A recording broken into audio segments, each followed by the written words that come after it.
welcome to the stream. Kok nge-like ya guys ya? Ini tuh satu diku aja geraknya gitu. Waduh, nge-like banget. Kenapa ya? Masa aku nggak bisa pakai L2D? Masa gamenya berat ya? Nge-like parah. Gimana ya? Apakah aku harus menggunakan Logitech? Itu tadi ada petasan, kenceng banget. Coba ya, Aru close L2D-nya ya. Soalnya nggak kuat deh kayaknya. Tidak kuat. Wow, tak tok lagi itu. Aduh, kenceng banget. Halo Aru Ireng, halo. Halo Museplay, halo Anhar, halo Verel, halo Adam, halo Revan. Siapa yang belum? Pianji-anja, iya. Ini nge-lag banget nih, bentar. Kenapa ya? Tumben banget ya? Harusnya nggak seberat itu loh. Salahku di mana? Iya, ini mau masukin Pianji. Masih lemot, Le. Bentar, Le. Sabar ya. Lemot banget, sumpah. Ini aja.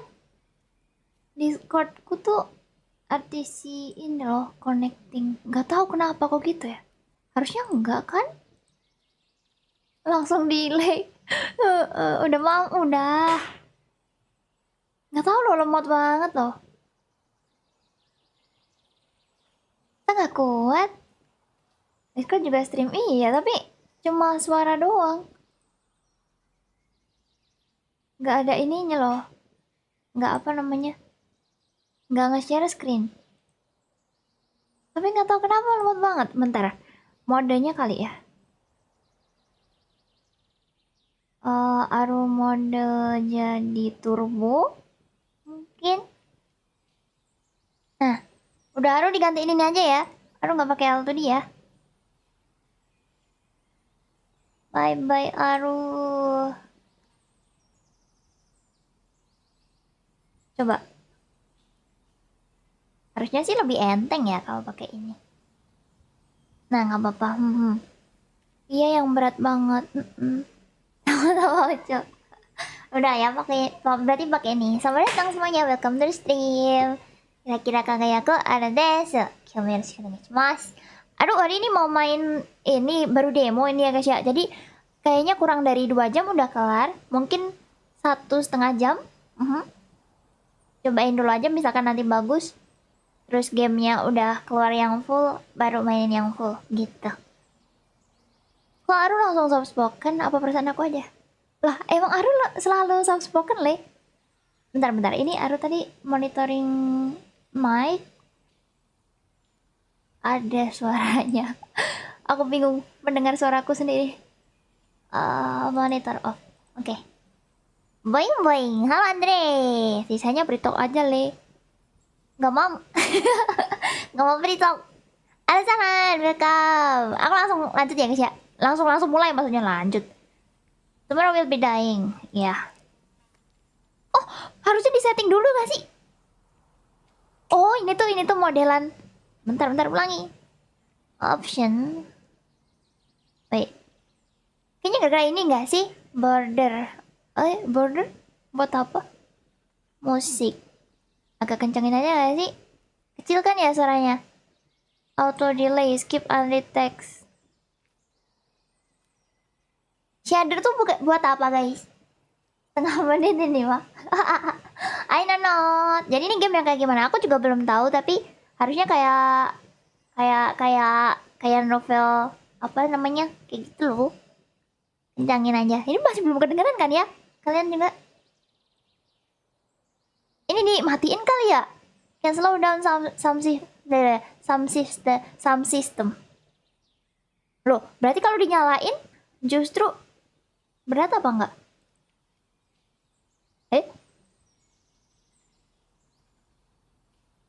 Coba. Loh, kok jadi gini ya? Bener kan ini? Eh, back, back, back, back, back. Nah, udah. I think of brooks, of blossoms, birds, and bowers. Of April, May, of June, and July flowers.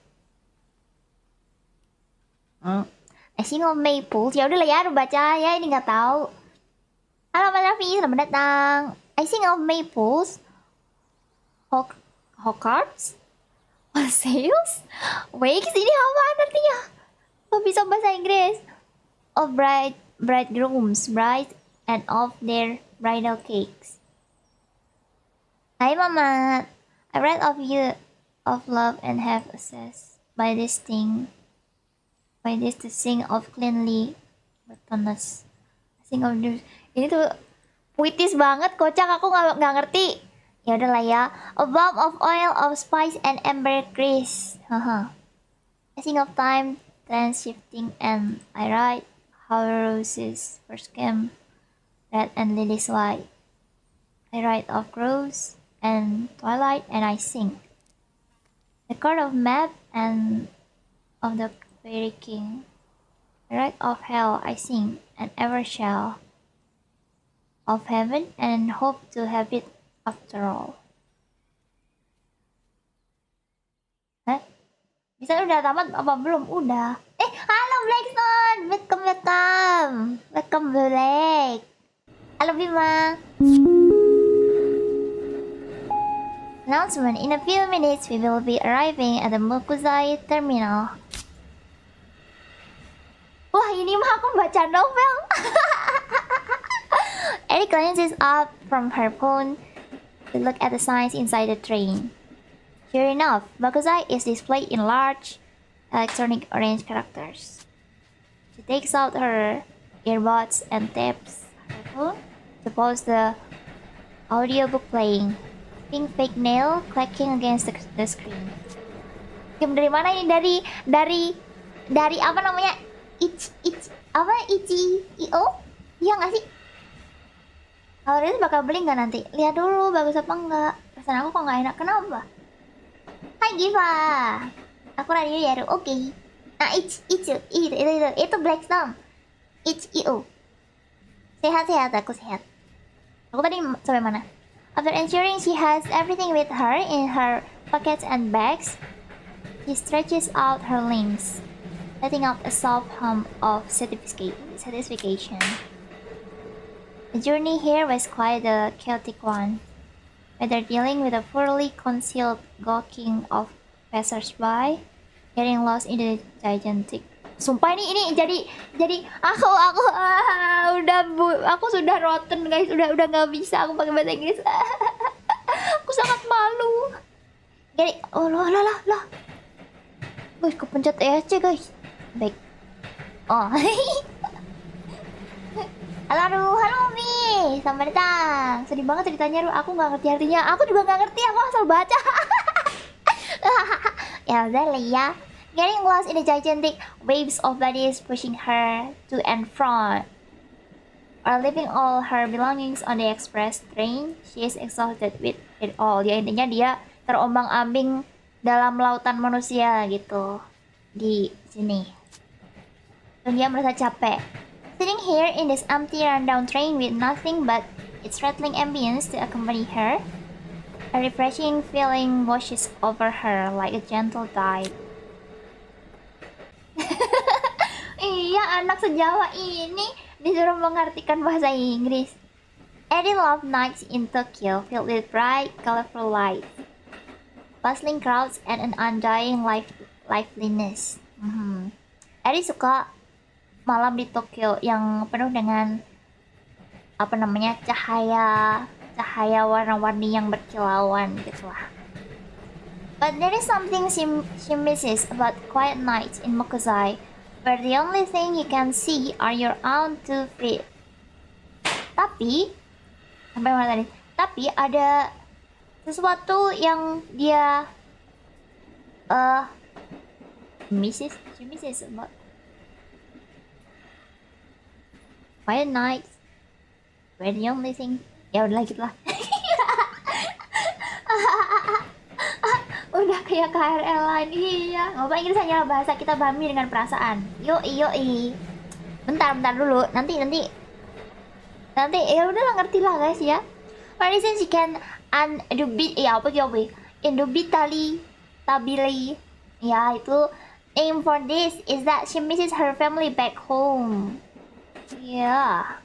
Vision of their small fishing business by the sea floats in her mind, and a warm feeling spreads throughout her chest. Intinya dia kangen rumah lah. I hope that they've been doing alright without me. Aku harap mereka baik-baik saja tanpa aku. Eddie smiles to herself, dealing with a whale phone charm, and they gifted her on the day of her departure to Tokyo. Ya, dia sambil pegangin itu fiddling tuh, tangannya megangin phone charm. Phone charm tuh yang apa sih namanya, gantungan yang di HP itu, yang dikasih mereka gitu pas dia datang ke Tokyo, intinya gitu. Karena botol Yakult. Tapi ini suaranya nggak lagi botol Yakult. Halo Leo. Playing with her charm like this strikes a short chord from deep within. The action vaguely reminding her of someone. Pulling forth a face she hasn't thought about in a long time to the surface. Her mind is suddenly filled with vision of short black hair that dances in the wine, and style. Ya, lama banget guys ini baca semua, kocak aku gimana. Oh my god, this memories of her time in Mokusai came floating back. It was probably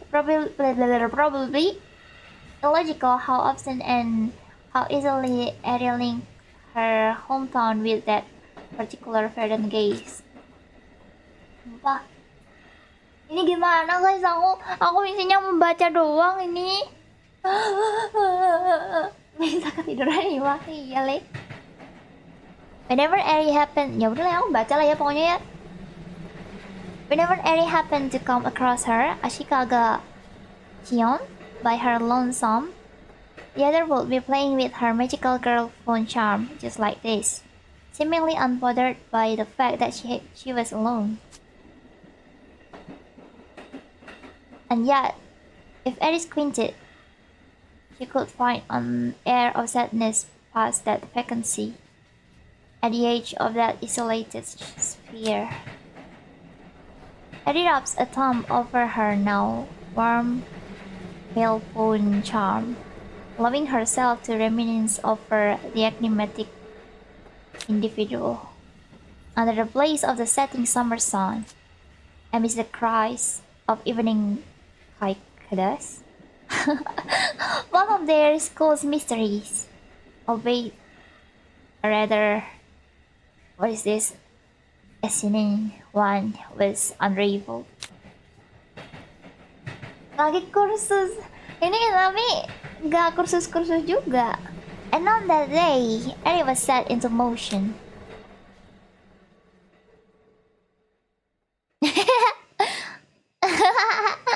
Aku nggak tahu ini apaan. Hai Asa, welcome to the stream. Ini harusnya aku tulisin jadi English stream ya guys ya. Soalnya ini gak harus bahasa Indonesiain loh. Cuma dikit doang awal-awal tadi doang kan ya.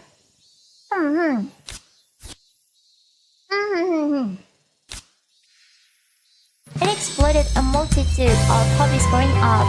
Oh my god. Wait, sorry.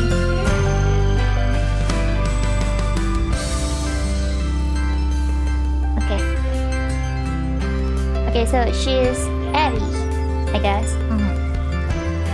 Eri explored a multitude of hobbies growing up. Track and field happened to be the one to stick when she explored the different clubs in her first year of high school. With that being said, when Eri pursued something, she would always put 100% into it. Jadi dia coba-coba hobi guys. Terus ketika dia suka sesuatu gitu, bukan suka sesuatu, dia menekuni sesuatu, dia bakal memberikan 100% apa sih, kayak ya intinya apa-apa dia bersungguh-sungguh gitu lah. 100%. She generally love running. Dia benar-benar suka ini, lari. She loved it more than anything in the world at that time. Dia suka banget running ini tadi. Ya udah gitu pokoknya. Oh kegedean. Tidur sebentar. Segini? Segini?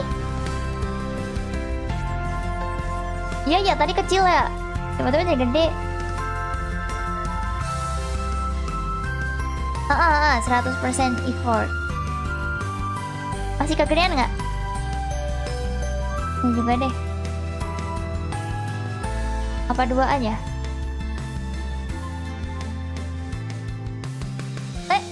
Back. Dah, sound effect-nya belum ada kok tapi.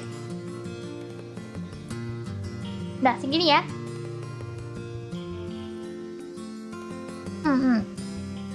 Everyone always said she had a one-track mind, and it was thanks to that one-track mind that she brushes off any such mean-spirited statement.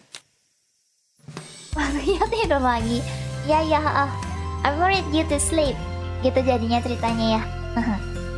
Which is why, even when carrying big stacks of yellow cones to the sport field, she couldn't help but run, the June sun beating against her back, even in the early morning.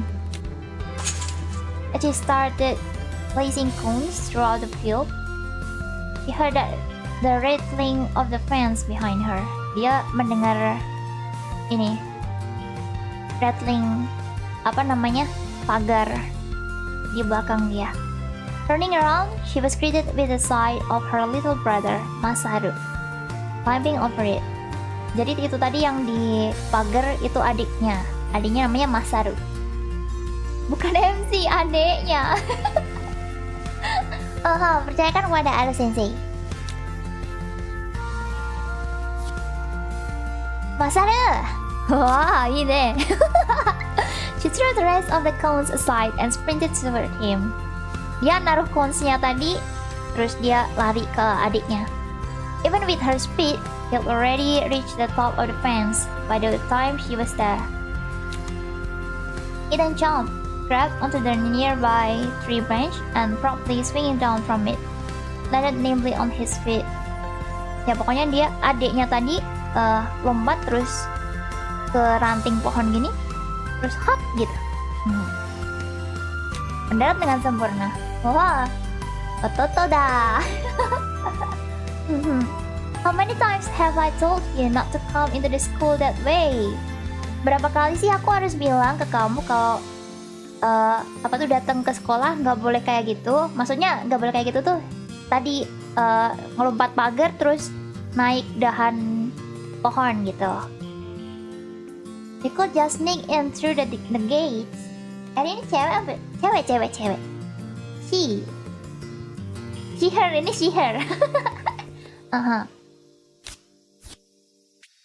It's faster. He shrugged. Katanya itu lebih cepat. Eddie had no idea where he got his prosthetics from, and she had even lost of an idea where he got the inkling to dye the ends of his hair. Oh ini tuh, ini bukan shading tapi ini diwarnain guys, jadi rambutnya guys. So missing a bit, he took off his blue randoseru backpack and brought out a lunch box wrapped in a fish pattern cloth. Hi Gali, welcome. The tag on the corner of Said cloth had Aries' name on it. Itu tadi jadi dia bawa lunch, bawa bento, ada patternnya ikan, itu ada tulisannya Eri gitu. You forgot your lunch this morning. Kamu lupa makan siangmu hari ini, pagi ini gitu. Yang kadang kayak yang dari detektif. Siapa? Iya sama aku kira tadi juga kena cahaya, ternyata iya tadi cat. Thanks Masaru. Makasih Masaru. And it was really light on for relied on for preparation of the entire family's lunches and had been carried away. Jadi Eri itu yang bertanggung jawab buat persiapan makan siangnya sekeluarga gitu guys. She quickly unwrapped the clothes and checked on the box contents, relieved to find each carefully prepared side dish remained accounted for. Ya intinya bekalnya baik-baik saja lah. And in desire to scold her brother dissipated, and instead she almost burst into tears at the sight. Ya udahlah ya, tahu sendiri. Alright, adios. He saluted and began to climb up the tree, but Eri spotted something stuck to the bottom of his sneaker and swiftly grabbed his ankle. Eri menemukan sesuatu yang stuck di bawah, apa sih yang menempel di bawah sneakernya adiknya. Terus dia pegang ankle. Aku nggak tahu bahasa Indonesianya apa ankle. Ini pokoknya di sini nih. Wait, tunggu. What? He quietly hits his back. Backlit by the sunlight beyond the tree leaves. Apa gitu? Pressing her brother's grip on the branches, he turned his foot over and started bewilderingly at the dusty sole, or more specifically, something stuck to it. But I say, apa aku bilang? It's Eri hesitated, for some reason opting to shield the offending item from her brother's supposedly innocent eyes. In the heat of the moment, she thought she might also dispose of it before he could unconsciously drag it into his elementary school. The cigarette. A new voice said matter-of-factly. Jadi yang stuck tadi ternyata adalah rokok. Having nearly jumped out of her skin, Eri checked over her shoulder to identify the speaker. Jadi yang bilang ini tadi bukan Eri, bukan adiknya, tapi ada seseorang. Terus Eri merasa kaget. Terus siapa? Nenek ninja. Oh my god. Lihat asik juga game visual novel, tapi nggak ada translate-nya. Sampai translate, nggak semuanya aku tahu masalahnya. Welcome Kiva. Standing there was the track team captain, Tsukimi. Ini namanya Tsukimi, dia captain. He wouldn't bat an eyelash at Masaru, being used to him randomly appearing at club practices every now and then. But Eri couldn't help but panic. Captain, this isn't what you think. Eri stammered wildly as she tried to get the cigarette out of Tsukimi's line of sight. Bukan seperti yang kamu pikirkan. So ada opsi bahasa yang bisa dimengerti. Bahasa Inggris doang. Aku tulisin deh ya ini English stream, biar nanti kalau Aru nggak bikin translate-nya nggak dimarahin. Mana yang tadi? Ready dulu judulnya. English stream.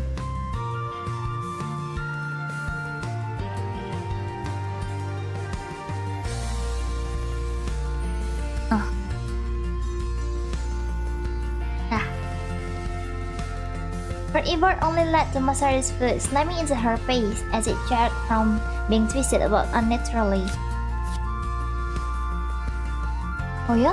Di Discord sekarang nggak ada. Masa? Ada nggak sih?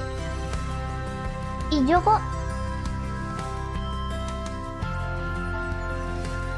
Welcome Mami.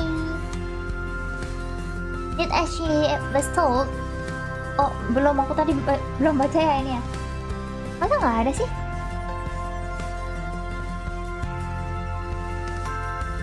Bentar.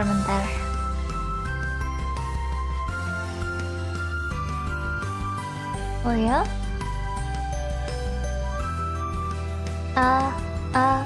Ada kok. Aku tes juga ada masuk. Hijau juga.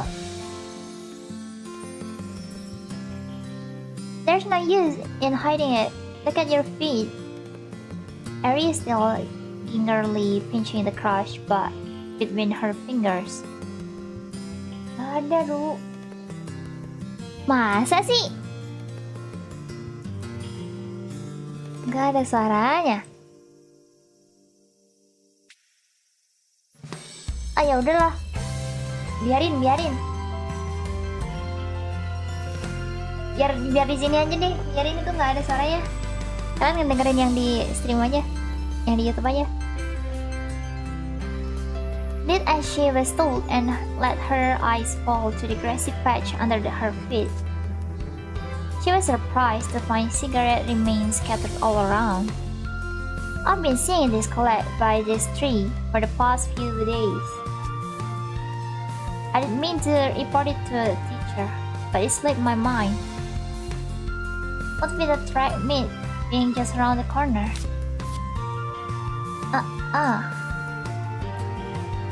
Erin nodded in understanding. Believed to have avoided an unnecessary lecture. Well, you should get it done sooner than later. There's no way I'm letting some hooligans get away with throwing cigarettes at this poor tree. Great. Which is why you will be going in my stead. You were the one who locked up the equipment shed yesterday, right? I am well. Oh yes, yeah. I was just about to set up some hydraulics when I noticed equipment is missing. Tsukimi stated, looking straight at Eddie with a scrutinizing gaze. One of the four floating poles. What? No way! You're saying it was my fault? We're also missing track spikes and jumping boxes. Obara, Eric's underclassman and short put extraordinary nair added helpfully. Tsukimi raised a brow and simply placed her face on her hips, admonishingly. Eddie began to sweat under her stare. There's no way I'm scatterbrained enough to have left the shed unlocked, she thought. However, the captain's cold eyes led her to doubt her own memories. Her suspicion wouldn't have been baseless either. Last month it was a whole pack of relay buttons. This was particularly serious, however, as they only had one other extra folding pole. Tsukimi finally relented, turning away with a sigh. See, gimana ya bacanya ya? See? Why? No! I'm not trying to be mean. In circumstances like this, I have to consider all options. Either way, the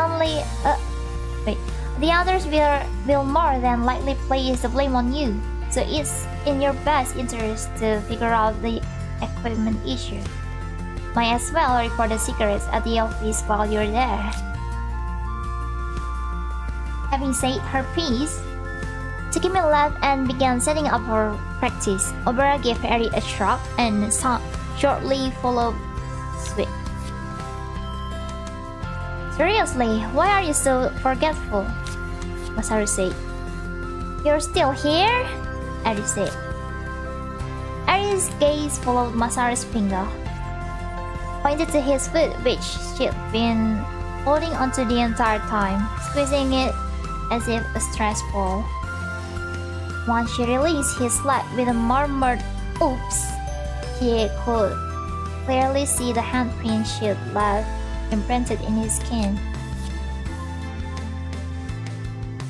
Now freed from her grasp, Masaru climbed up the tree like a monkey, and once he found stable footing on top of the metal fence, he called out to his sister. Hey Leveling Mothercom, I know you're gonna beat yourself up over a small mistake like this, so just clear your name and everything will be fine. Fight for a better day. That's what you always say, right? Masaru flashes a small smile before hopping down from the fence and sauntering off. After a few seconds of watching him leave and making sure he was walking the correct direction towards the elementary school, Eden laughed through her nose and jogged toward the field. Ini English stream, English stream. Aku malas translate. Hi, Krisen. Konbanwa, welcome. Eden laughed through her nose and jogged toward the field, helping set up the rest of the equipment as more track team members filtered in.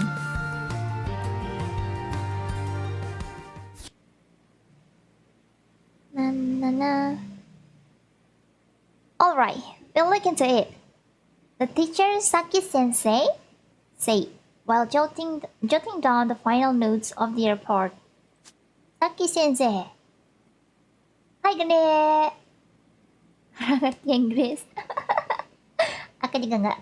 Udah ada calon usul nggak? Belum sejauh ini belum ada ya, belum muncul ikemen. Halo. Welcome. Saki-sensei said, well, udah dibaca tadi. Picking up on his dismissive tone, Eri reiterated the price of the missing tools. So, tadi kan barang-barangnya hilang gitu kan ya, terus dicatatin diiniin harganya berapa gitu. Ini bahasa apa ini? Oh my god. Today is English stream. I don't want to. Oh, ini hilal kah? Lele, kenapa pakai bahasa Jepang, nggak? Ngadi. Loh. Kok jadi gitu tadi? Bukannya ini calon harus punya aku. Enggak, ini sensei. Oh no, I get it. It's just considering how things have turned out in the past, he trailed up and turned towards the window, airing himself out by the shirt collar. Damn, sure is hot these days. Aduh, iya. Panas. Mi. Mi. Oi, Koizumi. Wah, ikemen dah. Aku sebenarnya punya ikemen voice nggak sih? Since you're here, why don't we discuss your science grades? Aru tuh sebenarnya merasa kalau Aru pakai bahasa Inggris, suaranya jadi lebih gede nggak sih? Ari unconsciously jerked back at a sudden, full frontal attack. Oh, what she would subject herself to in her obedience to the captain. Pop quiz for you. How many Earths would it take to fit into the sun? I'll give you a hint. The sun is massive. Hey, I almost forgot. You know that plum tree by the fence? We found some cigarettes around there. Isn't that tree like a national treasure or something? Cigarette, huh? He stretched, and after leaning back in his chair, let out a short but exhausted groan. Must be Sakai. Either her or the other one. The bad Ashikaga. The bad Ashikaga? Ashikaga? Oh, sorry, there's two Ashikagas in the school, so I say that to avoid confusion. You should know her, the track team dropout. Ah, Ashikaga yang jahat, yang buruk. Itu udah di DO, dikeluarin dari track team. No relation or anything, by the way. Jadi di sekolah ini ada dua Ashikaga. Yang satunya jahat, bukan jahat, nakal. Ya pokoknya jelek, gitu. Tapi mereka tidak berhubungan. Eri then recalled something she heard a few months ago on the track field. Track member said, "Did you hear? Kamu dengar? What? Apparently, Ashikaga has started hanging out with a delinquent girl." Gak diartiin. Ya udahlah ya. What? You mean the tea ceremony girl? No way. Right? I wonder how things ended up like that. I mean, what a waste of talent, huh? Hey, that's enough rumor mongering you too. You'll never break your records wasting time like that. Once the bell signifying lunch period rang out, Eddie went straight to investigating. She already confirmed that her friends, with whom she usually eat lunch, knew every little about the two suspects pointed out by Saki-sensei. She never imagined she could manage to scarf down a massive lunch like hers while sleuthing about it, and was quite impressed with herself afterwards. Oh, the tea ceremony girl? If anyone stole your track and field equipment, it would be her. Jadi suspeknya yang tea ceremony ya? That crazy girl threw Saki-sensei's lunchbox out of the school. Cewek gila tadi ngelempar lunchbox-nya punya Saki-sensei. The occult club cultist. You've never heard of it? Kamu gak pernah dengar itu? How is that even possible? Your former prince is part of it, you know? Bagaimana mungkin?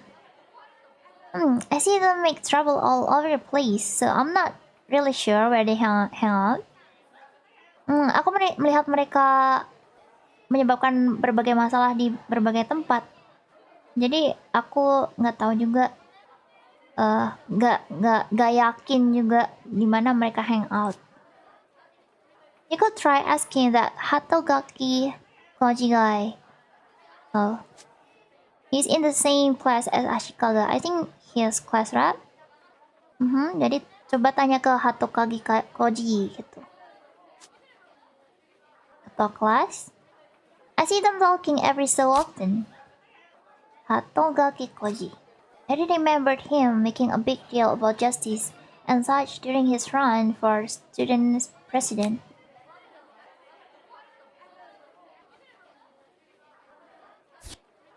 Ashikaga? Oh, イケメンじゃん。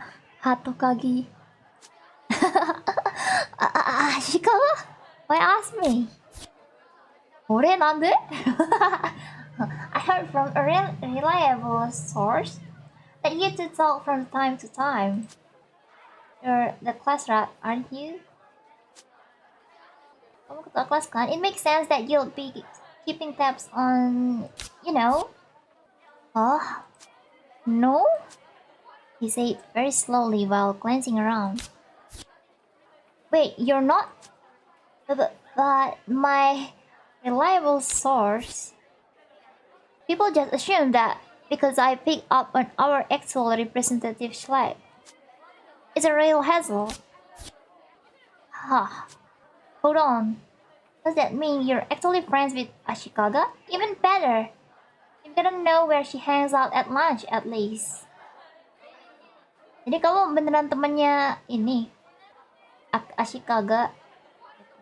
Jadi kamu tahu dong Ashikaga kalau jam makan siang dia kemana gitu. Friends? I'm not really sure I'd say that either. Teman? Aku nggak yakin aku bakal bilang begitu. Hatogaki become noticeably fidgety, a bit of sweat trickling down his temple. I guess I've noticed that every time lunch starts, she makes a beeline for the door and goes upstairs. Beeline apa ya beeline? Ya pokoknya dia ke atas, ya gitulah. Sama makan siang. Hi Pikopi, hi. Welcome to the stream. But that's it.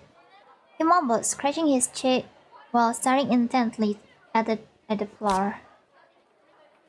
Jalur lebah, beeline, cara harfiah kah? The stairs. Either she was heading to the third year classroom, or she would climb all the way to the top, the rooftop. Nggak salah sih, kalau gitu. Gotcha, thanks. You really don't know anything else? How about someone called Sakai? I I heard she was part of the tea ceremony club before it closed down last year. I don't know anything about that gorilla. Gorilla? Sakai is gorilla? Then excuse me, I should be heading back to class. And hiding his unnaturally pale face, he shuffled off robotically. For some reason, she could sense some sort of shame from him, but didn't dwell on it. Reading sih, bukan. Ini kayaknya ceritanya sedih deh. Dari judulnya sih gitu ya, cuman nggak tahu.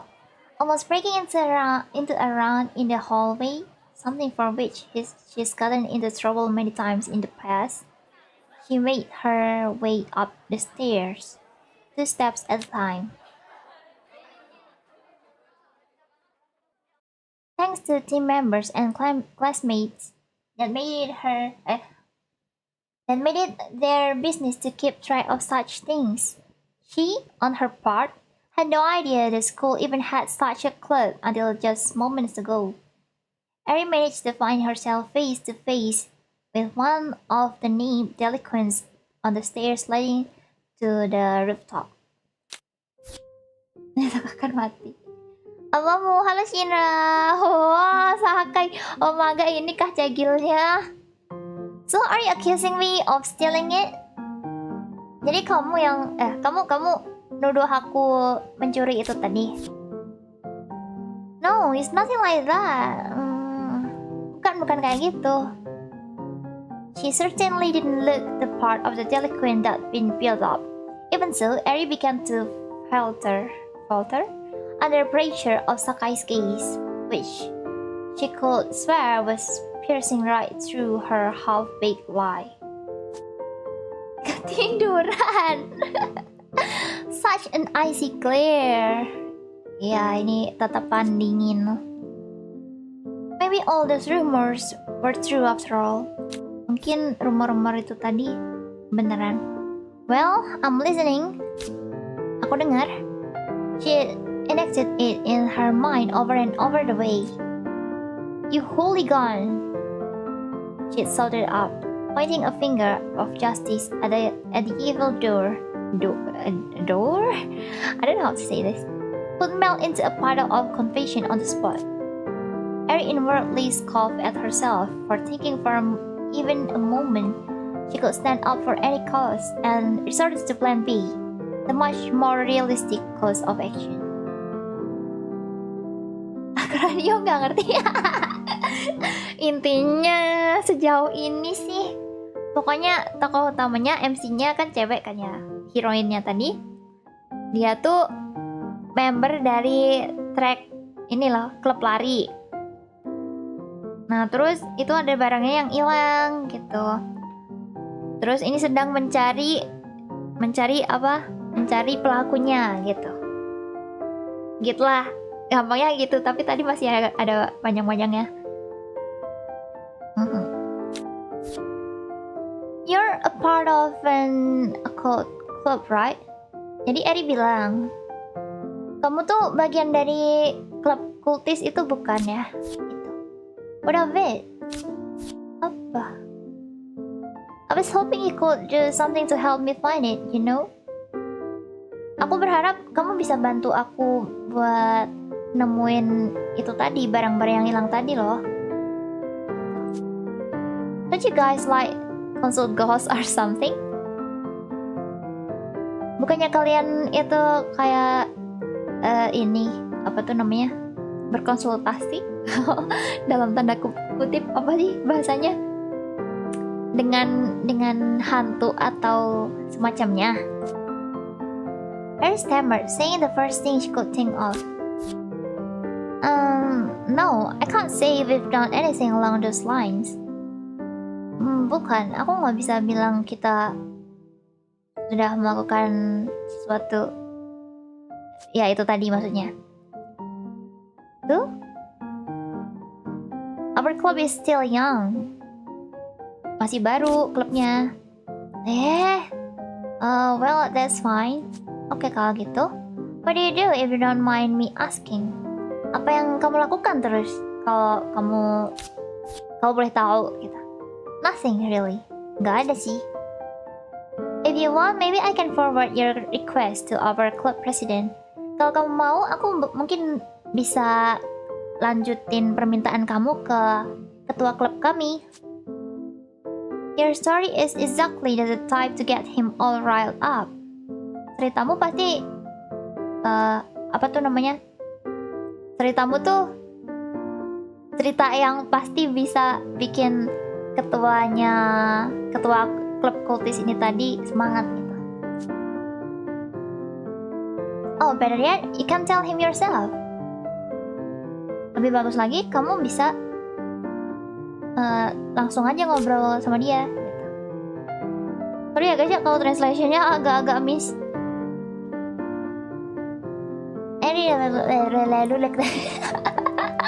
Aku sudah capek membaca bahasa Inggris. They look suddenly. Padahal aku tadi udah lancar loh. Sebelumnya pas awal tadi kan kagok ya kan ya. Terus habis itu udah lumayan lancar. Sekarang kagok lagi. Reluctantly, full of the head of cascading hair down the hallway to an unused classroom, only to find the door wouldn't open no matter how hard they pulled. トイレいいですか? ダメです。ちょっとbelum istirahat. Sakai pressed her ear against listening. Step back with a sigh. Sih, sumpah ini gimana sih bacanya? Bahasa Inggrisnya bagus. Emang ngedengerin kayak gini bisa bikin bagus nilainya. And tap her foot impatiently. Dia nempelin telinganya ke pintu nih, ngedengerin si Sakai. I can come back another day. Aku bisa balik kapan hari lagi? Bisa jadi. Ignoring her, Sakai started banging on the door and called out in a loud voice. Nggak peduli ya. Hey, Press, I know you're in there. Dibuka gitu, bang. Woi, Kaicho, aku tahu kamu di sini. Buka. Hey, are you really sure he's in? Hey, kamu yakin dia ada di situ? Oh, a supernatural intuition. Ya, itu tadi intuisi supernatural. Be right back, please. Wait right here. Tunggu ya, bentar gitu.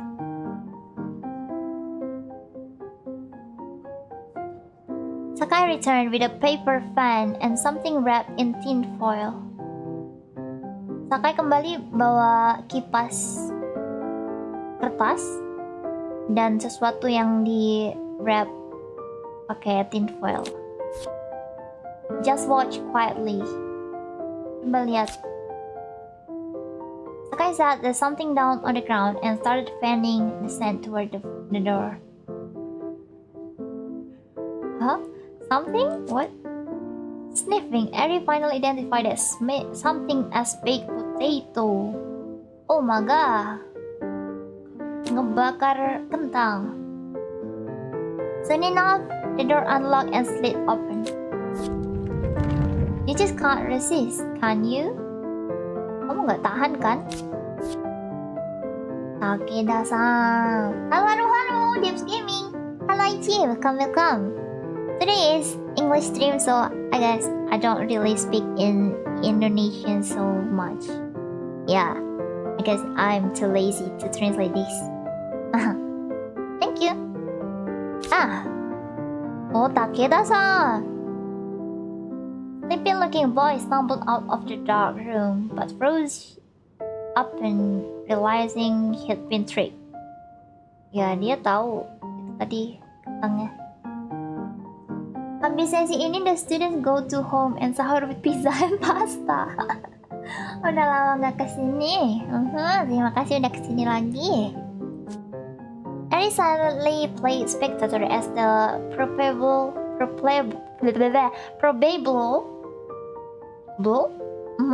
president lifted his eyes, only to be greeted by a wicked grin. Gitu kah? Wicked grin. With a flick of the wrist, Sakai dramatically clapped her fan shut, causing the boy opposite her to blink. Don't be too angry with me, Press. Jangan terlalu marah sama aku. You wouldn't answer any of our calls, so this is the only way I could get through to you. Kamu gak mau jawab panggilan kita sama sekali gitu. Jadi ini satu-satunya cara biar kita bisa ketemu kamu gitu. Halo, apa kabar? Baik. I won't reprimand you as long as I get to eat that. Ya, selama dia bisa makan itu dia nggak apa-apa gitu. Help yourself. Nih, ambil. As if a ravenous wolf, he tore off the tinfoil and dove face first into the piping hot potato. Ya, dia makan potatonya tadi, kentang bakarnya. Thanks, Sakurai-san. He said it a burnt tongue. Ya, dia kepanasan. She grinned widely. That's Sakai, actually. But feel free to call me whatever you like. Is that any good? Sakai, bukan... Siapa tadi ngomongnya? Sakura ya? Tapi terserah mau ngomong apa. Mulutnya pegel gak, Ru? Enggak sih, sebenarnya gak pegel. Cuman malas translate. The end. Sakai slaps him across the shoulder ostentatiously. Well, Press, you look rather relaxed this evening. I didn't interrupt a nice dream or anything, did I? I get the feeling that it was nice, but I can barely remember it. He took another bite. Feeling Sakai's stare, he slowed his chewing and then swallowed nervously, shifting his eyes between the two girls in front of him. Bukan game otome sih ini, game apa ya jadinya, nggak harus baca lagi. Nggak tahu deh. Kayaknya sih sedih-sedih gitu loh. Amin, bisa bahasa Inggris ya. Aries straightened her posture a bit as he finally seemed awake enough to notice her presence. You're not expecting something in return for this, are you? Oh, nothing more than your gentle counsel. Sakai then patted Eri on the shoulder, prompting her to speak. Iya, game. Bukan Steam. Ini download di itch.io. itch.io. By this point, it'd be beyond Sakai to try and recall the details of Eri's request. Excuse me. My name is Koizumi. I was hoping you would listen to my request. A request for the occult club. I'm afraid our club meetings are every other day other than today or Thursday, and we sometimes do weekends. He turned towards Sakai. I would have expected you to know this. I did think this might interest you. Hear her out, why don't you? We're not exactly the request-taking type of club. It's about time our dinky little group made a contribution to society, don't you think? Sama Mr. Sambil belajar emang bisa. Sambil tidur sih, kalian tidur sih Aru ceritain kayak gini. Please, Eri bowed deeply, facing the floor. Looking down at her, he scratched the back of his head and yawned. Wait. I somehow doubt Sakai-san of all people would know what interests me, but I'll hear you out. Really? Wah, seru. Thank you. I relayed all the facts about the missing track equipment to him. As she spoke, she noted how the boy's half-lidded eyes grew more and more vigilant, and how he began to note intently throughout her explanation. Lumayan sih menghafal kata per kata bahasa Inggris yang berbeda tapi arti sama. Tapi aku juga belum pasti bener kan bacanya. Jadi ya udahlah, kita belajar bersama nih ya. Come to think of it, I think that's one of the 7 mysteries of our school. A ghost that steals athletic equipment. I believe you've missed some details, or possibly added some.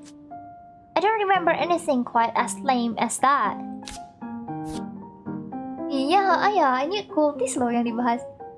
Klub kultis kan masalahnya. Jadi horror enggak sih kayaknya, nggak tahu.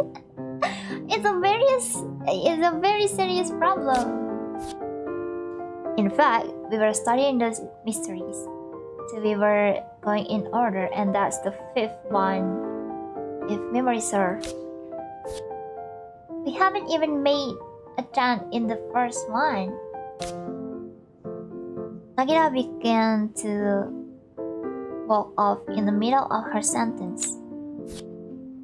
Hey, where are you going? Are we taking this request or not? Of course we are, but not recklessly.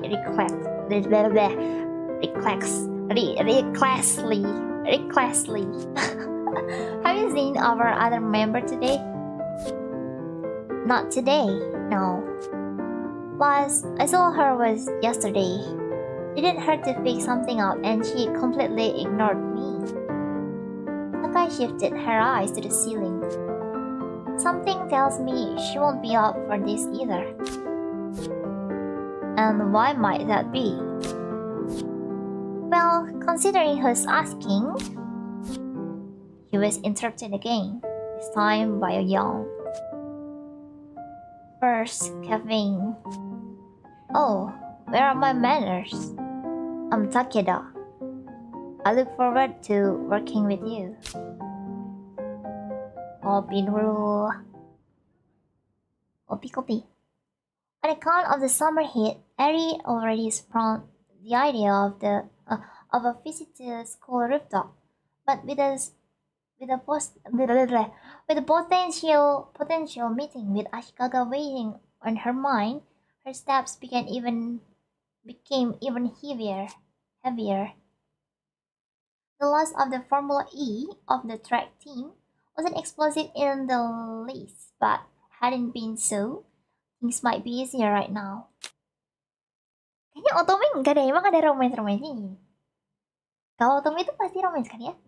Instead of any true bitterness or hard feelings, a more indifference had pervaded, which, at least on Eri's part, could only be perceived on a constant state of limbo in which unspoken feelings were buried and stored away to burden this info. Feelings that felt as though they would last for the rest of their high school careers. Minggu depan mabar ya, aduh mulai ya. It wasn't until the quiet drama of last year's incident that Eri fully realized just how daft she could be when picking up on social cues. At first, she thought it all only a minor setback. Certainly not one she couldn't overcome if she only worked hard enough. Minggu depan. That naive, youthful confidence was thrown to the wind, and indomitable spirit that she'd believed herself to possess torn to shreds by the unending, soul-draining apathy offered by of her peers. Sumpah ini tuh kalau kata-katanya agak susah tuh bikin capek bacanya kan ya. Main game apa? Ada di judul. Halo Danin.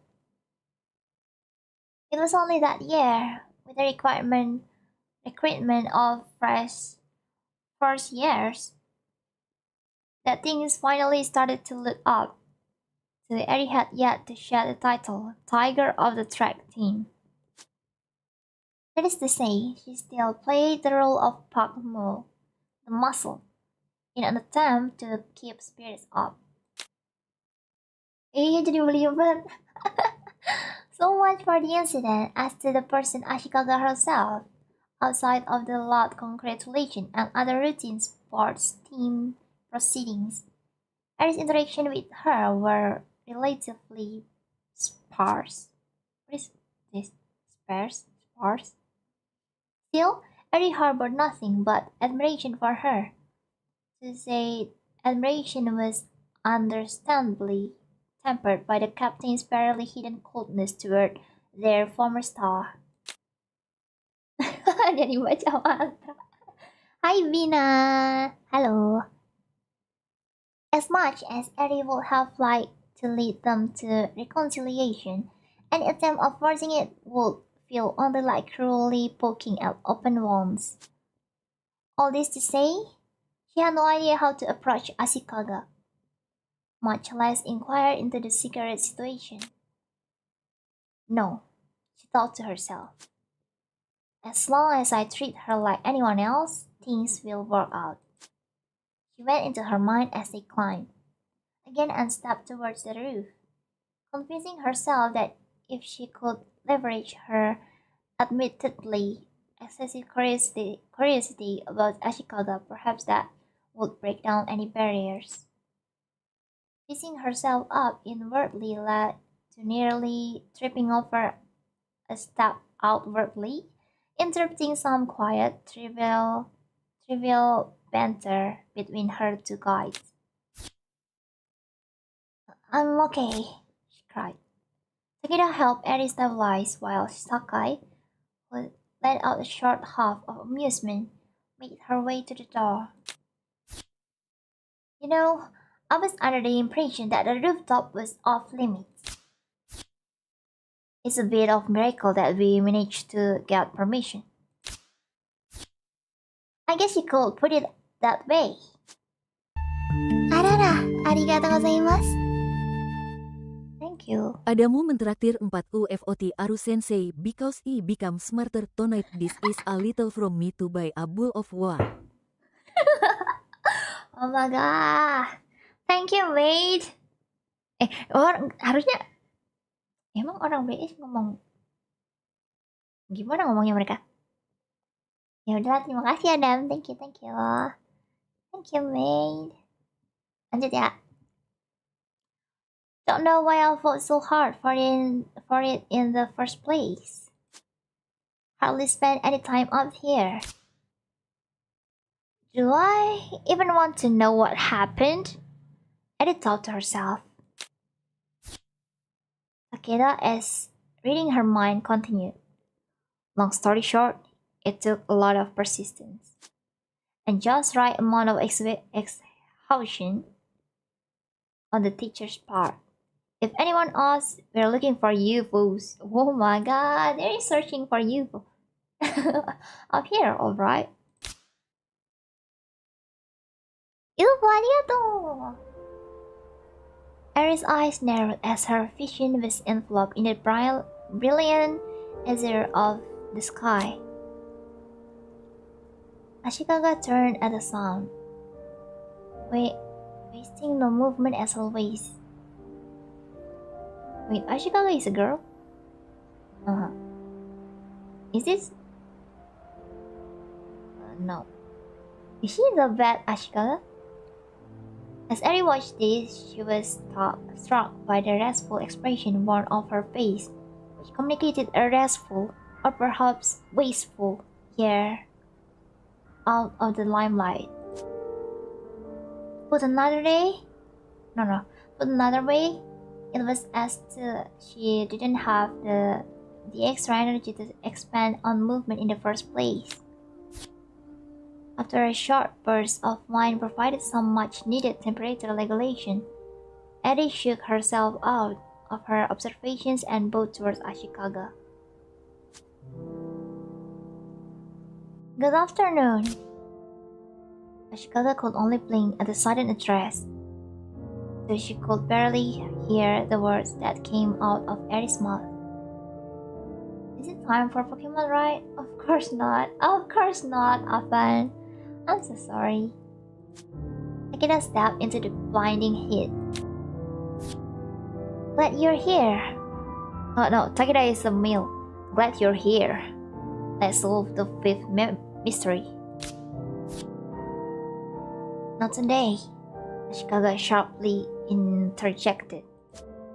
Just as quickly as the trio arrived, Ashikaga strode past them, and just before making her way through the door, turned back to say, "I'm sorry." With a short nod to the club's client, she fled down the stairs. Very perplexed. What is this? Perplexedly turned back to the remaining occult club members, not sure of how to react, and to the nonchalant shrug the two shared. So much for that, Akira said easily. Well, if she's busy, she's busy. Things will be a bit more difficult without her help, but I can't surrender now after that potato. I was certainly discouraged by Ashikaga's curt exit. Anticlimactic, to say the least. She couldn't help but link the girl's departure with her own sudden appearance. However, Sakai and Takeda seemed to take no mind to her attitude as though that was business as usual. She supposed she could take this as a reassurance of otherwise. So, a pause. The president peered into Aries' face, hoping to find some hint of the name that evaded him. It's Koizumi, the girls reminded him in unison, Sakai muttering an extra, forgetful, under her breath. Ah, right. So, Koizumi. If I'm understanding this correctly, you're missing track equipment, no? Mind pointing out where the equipment shed is? It's over here. Ari motioned for the two to follow her as she jogged to the far side of the roof, pointing at the small building with her feet planted on the ledge of the railing. I see. Takeda copied her, leaning dangerously over the railing himself and surveying the field. Do you see something? I'm looking for possible blind spots and hidden paths that the thief could use to infiltrate the shed. He responded without a hint of humor in his voice whatsoever. Ari blinked at him in confusion. A thief? Shouldn't we be looking for ghosts? Ah, we don't believe in that crap. Loh, ini berarti nggak jadi horor ya? Mereka klub kultis tapi nyarinya bukan nyari hantu. We're the occult club in name only. Oh, jadi namanya doang klub kultis. Sakai waved a hand and laughed. Ada looked back and forth between the two club members, puzzlement clear on her face. Hai Aji ya, welcome. Club abstract. Seriously? Even Ashikaga? Especially Ashikaga. Sakai snorted. Why she joined this club in the first place? Still a complete mystery. Iya, ini baru perkenalan. Ini baru demo doang soalnya. Palingan 2 jam kelar. Kalau pace-nya Haru segini tadi. I've asked her a million questions, but I still feel like I hardly know her myself. Eddie looked up toward the sky and blankly watched the clouds pass by. Gak tau ya, tulisannya sih demo. Jadi belum ada full gamenya gitu. She'd momentarily forgotten why she was up here, swept up in her own emotion as she was. Despite their claims, spending time up here with this club certainly made it feel as though she was becoming cursed. The plan! She shouted out inside her head. her eyes widening like saucers. She discreetly glancing at Sakai, who was now checking out the field alongside Takeda. Hai Renko, welcome. Kalau tulisannya sih demonya ini 1,5 jam ya, tapi kalau Aru bacanya agak lambat kayak gini tadi mungkin 2 jam. Tergantung gamenya. A metaphorical light bulb flashing above Aries' head before she gestured toward the very tree in question. Actually, the track team captain and I found some cigarettes around that plum tree. If you don't mind, maybe we could investigate that as well? I suppose they could be related. Takeda pondered, rubbing his chin with his index finger. Prologue. We'll go down and take a closer look after school, then. Thank you. Eddie smiled at him as they headed toward the roof door, glad that he still retained his sober enthusiasm. Eddie looked back at Sakai over her shoulder to study her reaction, but as Eddie half expected, the girl had the usual cattish smile plastered on her face. She certainly didn't seem to be displaying any nervous tics, but Eddie told herself not to be fooled. Something told her that this type of girl likely found enjoyment in the chaos she soothed. Halo Maru, halo Sashi. Come The tree reconvened as soon as classes were over, and once they gathered around the tree, the club president went straight to work. Artnya bagus. Sejauh ini sih Aru belum bosan ya. Walaupun Aru berasa kayak ngebaca novel sendiri gitu loh. Mungkin Aru terlalu login ya kali ya sama gamenya. After some initial inspection, he opened his roof report. This has apparently gone unnoticed by those privy to the littering issue.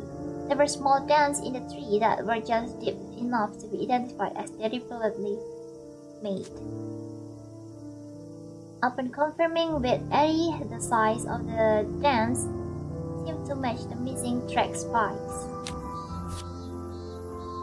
Perhaps someone used those spikes in a cursing ritual.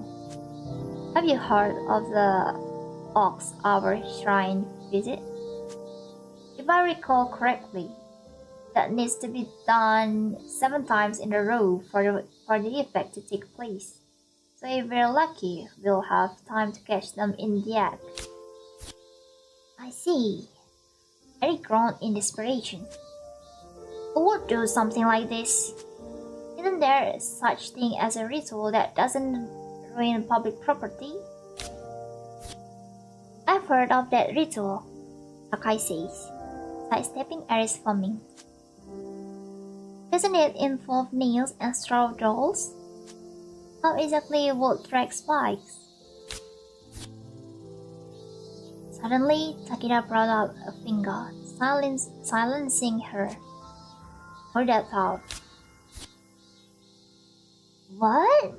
Sakai asked, her expression communicating that she's already given up on finishing said thought.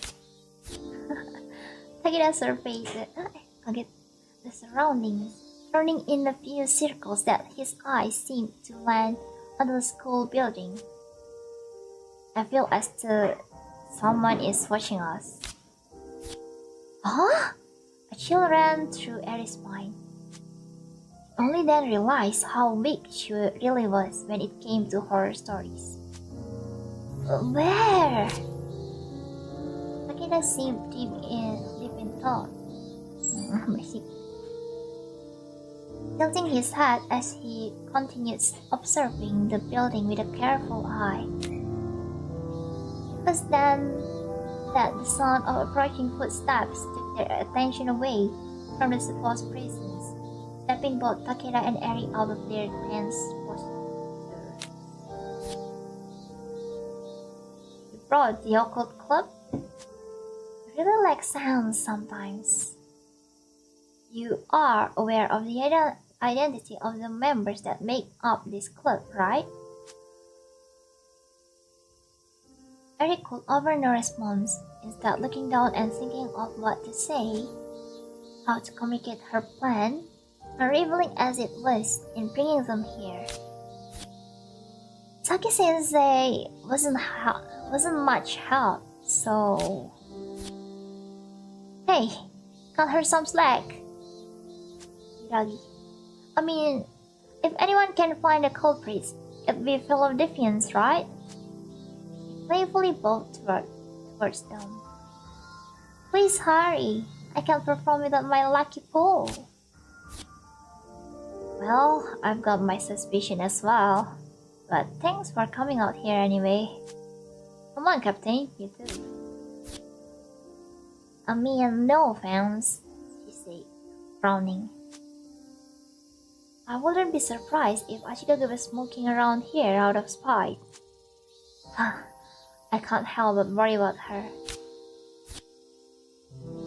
Sakai grinned, jerking upwards as if her interest was finally caught. My, you sound a bit bitter. A slight flush rose to Sakimi's face, but she maintained her stoic body language. If you're implying I'm upset you took her from us, you're very mistaken. Just look at her in her current state. I'd say it's a good thing she quit. Captain! Aries' voice rose, but as usual didn't affect anything. So you say, Takeda cut in. From what I've seen, she still seems plenty fast. Regardless, if that's how you think of things, then I'm glad. No need for any hard feelings within our clubs. Then he, in a slow and relaxed gait, stepped past Ellie. This way to the equipment shed. Equipment shed, right? Oh, wrong. Wrong tone. Yeah. Oh, udah diubah emang. Malas translate. Someone has to be messing with me, Eddie thought. It would have been better if I was just standing watch here the entire time. Yup, that's all of them, Mary reported with a wry smile. The equipment's back, that's all that matters. Sakimi then made a point of giving Eri the same dirty look from this morning. We'll have to remember to keep a closer eye on the shed, alright? Of course. Erin nodded and turned to address the occult club. I'm sorry for bringing you here for nothing. If it's all right with you, Takeda began casually. I'd like to keep investigating. It will be a deliberate, possibly mean-spirited prank. Are you sure? I mean, if it's just a prank... No stopping him now. That he is like this. His curiosity is big. Sakai picked up and inspected the previously missing folding pole. Personally, I'm a bit more concerned with those cigarettes myself. I don't like being caught in a false accusation. Seriously, I'll be stupid enough to smoke on school grounds. Harry side-eyed the girl at this. As she says, I don't do things in halves. We're doing it of our own volition, so no need for polite gratitude. No. Either way, as her voice trailed off, Takeda stepped out of the shed. Sakai followed shortly after him, gently dropping the pole in Sakimi's hands. The three strike members glanced at one another, Why don't I grab us some snacks? The kind that will cool you guys off. Captain, do I have your permission? Ah, that's fine with me. Just don't get sidetracked, okay? With that, all settled. Tsukimi turned the pole and prior to taking her on leave, issued an order to Obara. I'm going to return this to Hiragi. You better stake it out and keep an eye out around here. Her eyes narrowed once more, signaling her intent. Yes, Captain. He chuckled with the usual sarcastic tone.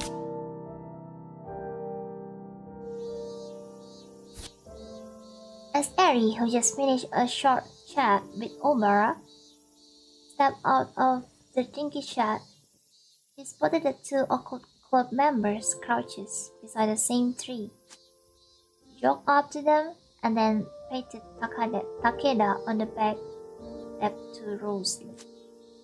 I'm going to get snacks. Would you two like anything? Takeda shot up. Dia nge-blush? Oh my god. What caused Eri to take a step backwards? However, was Sakai was holding a cigarette between her lips. Oh? Loh. Yang ngerokok si Sakai.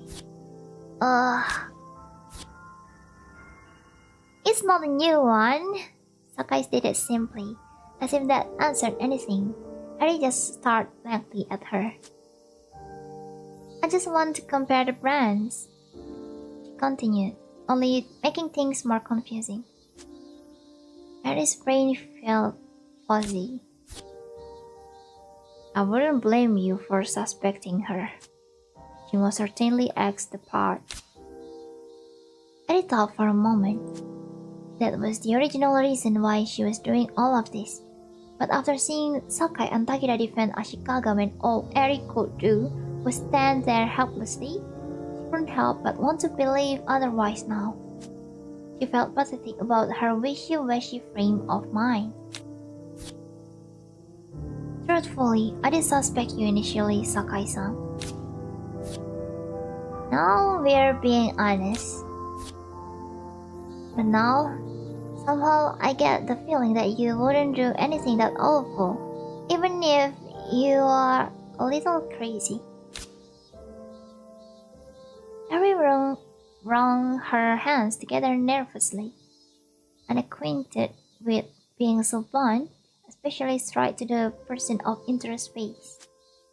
To her relief, all Sakai did was bark out a laugh, and even Takeda's lips quivered in amusement. You should probably spend more time with us before making the judgment. Wait, which judgment? Anyway, I'll go for a Mont Blanc. Hey! Hi! Hi! Hey! Soon enough, Eri came jogging back to the field, bag of snacks rustling in her hands. She distributed all of the items, save for those picked out for the two occult club members who were nowhere to be seen. Eri asked the nearest runner where they went and was informed that a teacher caught sight of Sakai with a cigarette in her mouth, after which the two instantaneously broke off in completely different directions. Tsukimi once again appeared behind Eri without so much as sound. They really are unequivocally delinquents, aren't they? Her shoulders shook with laughter. I've never seen something so ridiculous. Even I find it hard to imagine Ashikaga hanging out with such an unruly crew, but it's not as though any of us knew much about her in the first place. Hai Ang, selamat datang, welcome to the stream. Hai. Eddie found herself not being able to say anything back. In fact, she had no clue what she would want to convey to this individual. Did she want to laugh long and agree, or did she want to call out Tsukimi on her increasingly unbecoming behavior?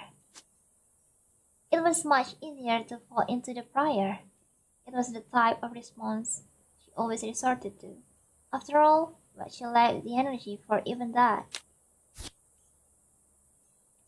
Her change in demeanor didn't go unnoticed by the captain, and soon the tension was at least partially released as she let out a sigh. Ini sumpah ini bacanya gimana sih dari tadi? Coupled with a quick pat on Eddie's shoulder. They took off toward the building, so I suspect they ran inside. If you're so keen on seeking out their help, you can start there, I suppose. And as usual, Skimmy deemed the conversation finished and turned away before Eddie could reply. All Eddie could do was look up in exasperation.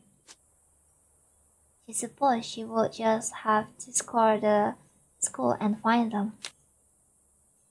I suppose I'll start with the roof. Eddie thought with oh my god, ini gimana sih ngomongnya sih? Hi. Hi. Eddie thought it's an odd choice of accessory for someone like Ashikaga. Hello, I'm new here. Nice to meet you. Hello, Pikachu. Thank you for coming. Nice to meet you. She only noticed it recently, but it was hard to miss on the few occasions they crossed paths. The new addition was a pretty character, perhaps from a magical girl show, affixed to her phone. Erin once thought she could recognize that character from her childhood, and with that, perhaps strike up a conversation, but her recollection ultimately failed her.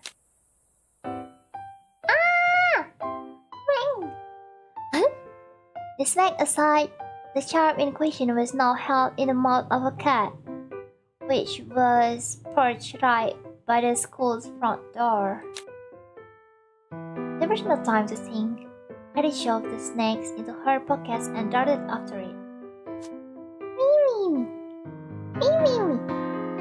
Called out in as sweet a voice as she could muster, which became difficult considering her increasing worry of the charm being swallowed whole. Wait, where's my remote? Asik kali ini.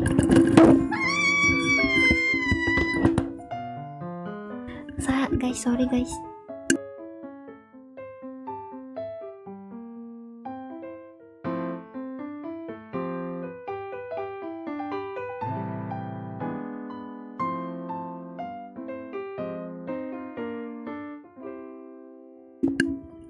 Mic-ku jatuh.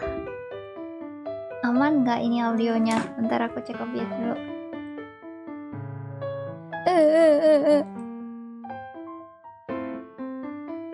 Mic-nya jatuh. Oke, aman.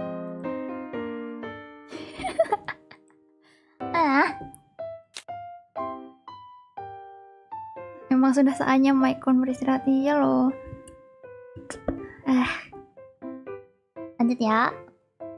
At times it would pause, and the moment she thought she might lay hands on it, it slipped mere paces away in an...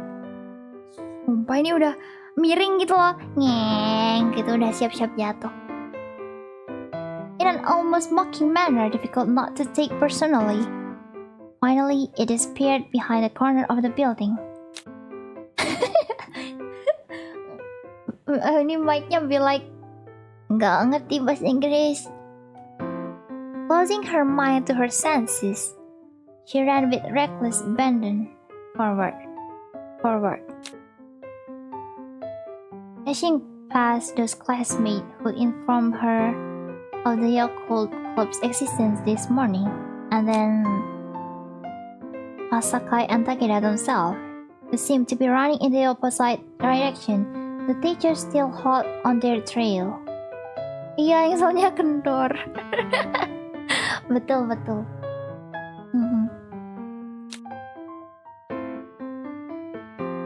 Terus noise banget loh mic-ku tuh. Aduh, itu lama banget sih motor.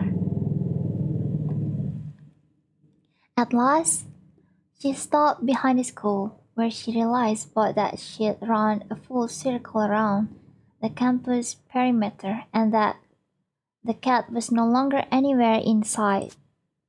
Eddie was unwilling to surrender, but she simply couldn't move another step, and so leaned against the wall to catch her breath.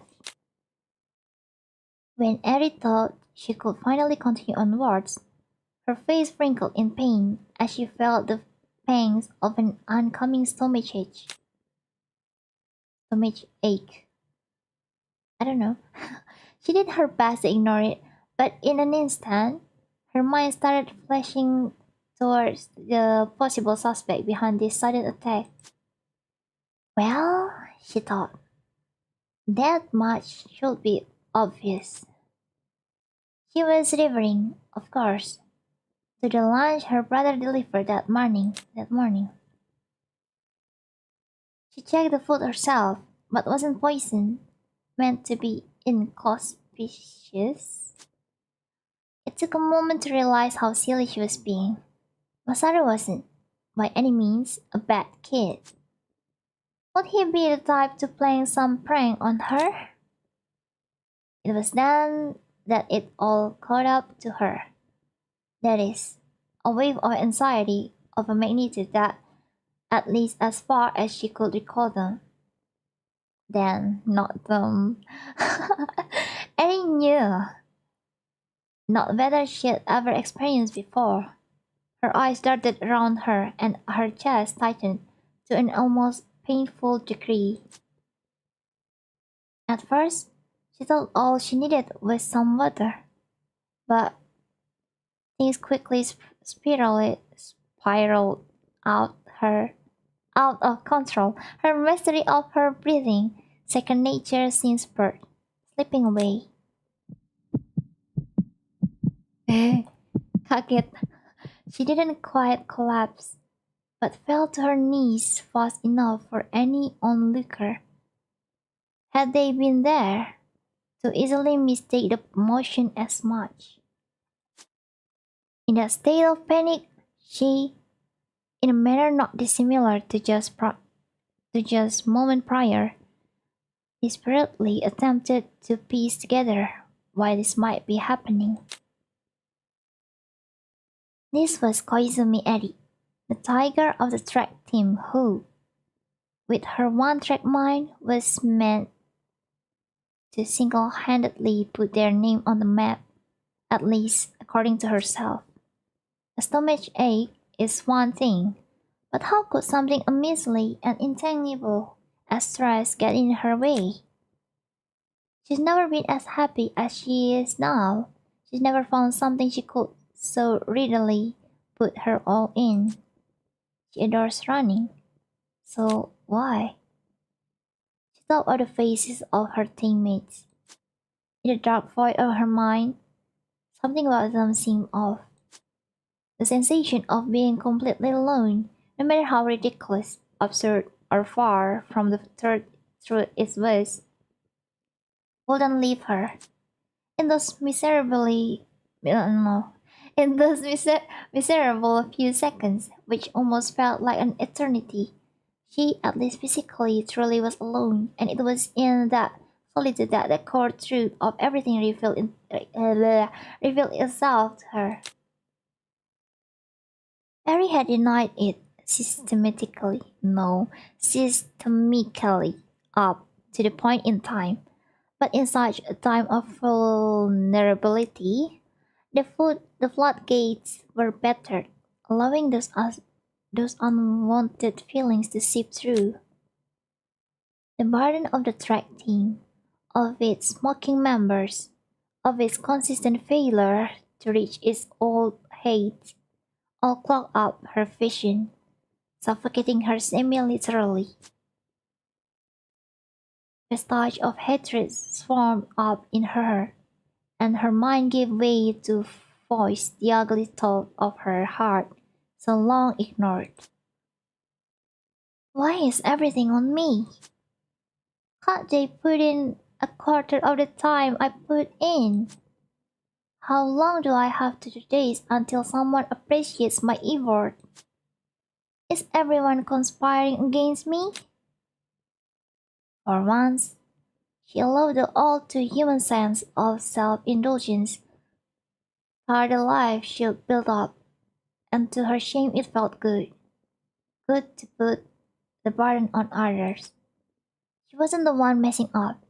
It was those who couldn't be bothered to put away the equipment themselves. It was those who made every excuse not to attend practice. Those who groaned in annoyance whenever she attempted to psych them up. Everything felt so twisted in this strange reality that she couldn't help but smile. Through her breathing showed few signs of slowing down.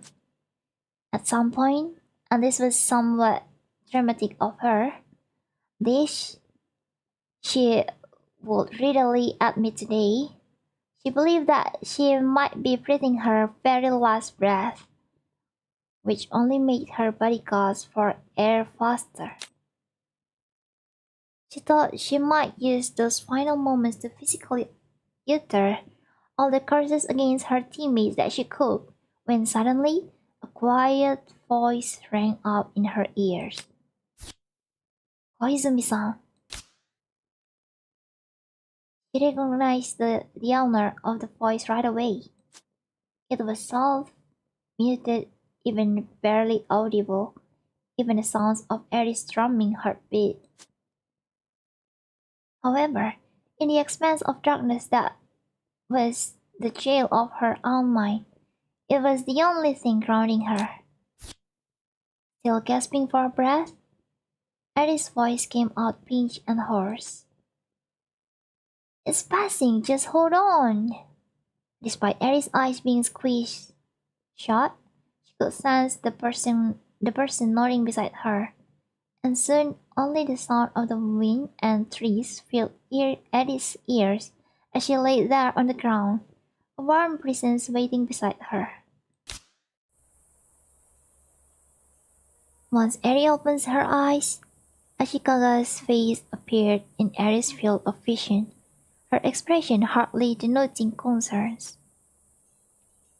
It wasn't of any consequence to Eri, for the simple fact that in Ashikaga's arm that cat sat, looking perfectly relaxed and content.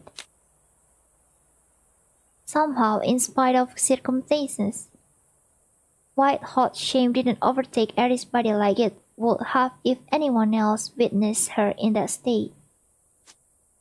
Rather, Eri's face, which had previously been frozen, relaxed instantaneously, as too she and the other girl were on the same page. Suddenly, Eri had some strange feeling that they'd been friends this whole year, so they hadn't even exchanged words. Of course, this was all imagined for her typical habit of getting ahead of herself, and she, now, wanting nothing more than to continue their conversation, quickly said with a weak smile, "Thank you. It was just stomach ache. It's gone, I think." Oh my god, Chicago is so real! Thank god, oh my god. So he's the MC after all this time, oh my god. A handsome MC, okay.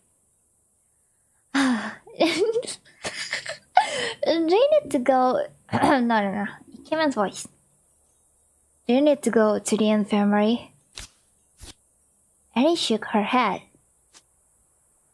She had already begun to regain her composure and senses, making quick work of wiping out the drops that'd been tearing away at her. More importantly, that cat. You should at least get out of this heat. You're sweating. Oh my god. Why do I love my voice? I'm a boy. That's from chasing it around. I'm glad it wasn't a wasted effort. Ashikaga looked at the cat, which had climbed out of her arms and was now using her shoulders as a pillow. I see. Ashikaga's voice was unaffected and emotionless, and yet it had this soothing effect, as though it was the one thing Eri needed at that point. Finally, she remembered the ice candy in her pockets.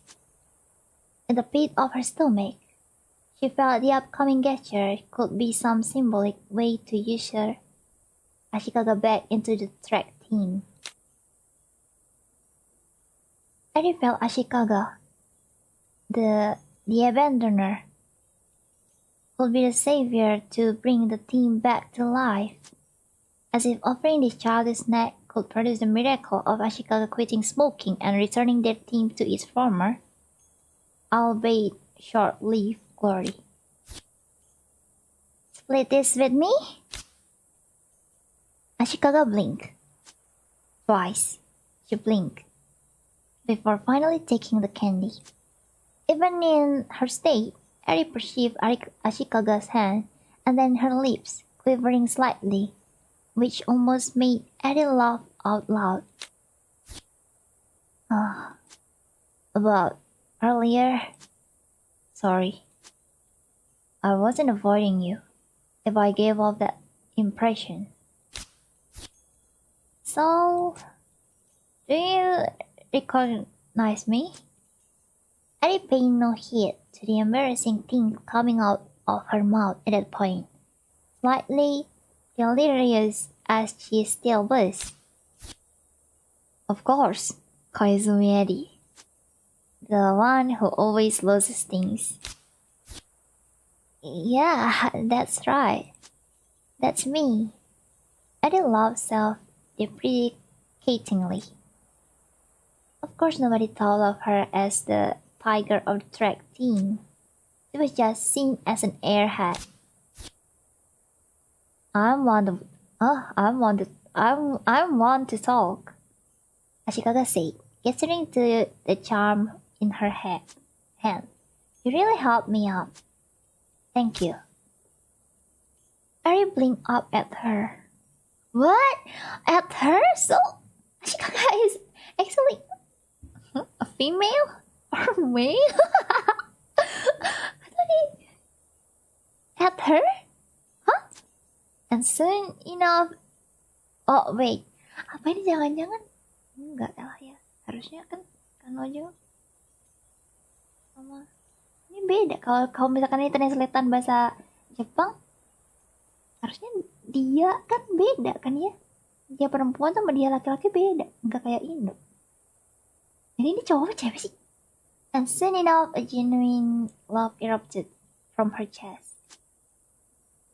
It was as if the release of the clay was what made way for air to freely enter her lungs.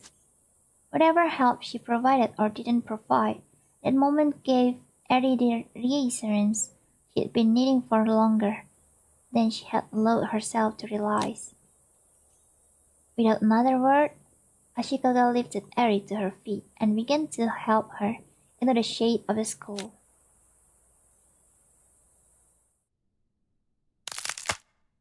With a satisfying crack, Eri split the strawberry-flavored ice candy in half. She handed one to Ashikaga, who, rather than put it in her mouth, immediately as Eri did, seemed to be enjoying the cold surface of her palms instead, letting the cold droplets of condensation drip from her fingers. Her fingers! So Ashikaga is a boy? But... Tapi? Huh? I mean... Huh?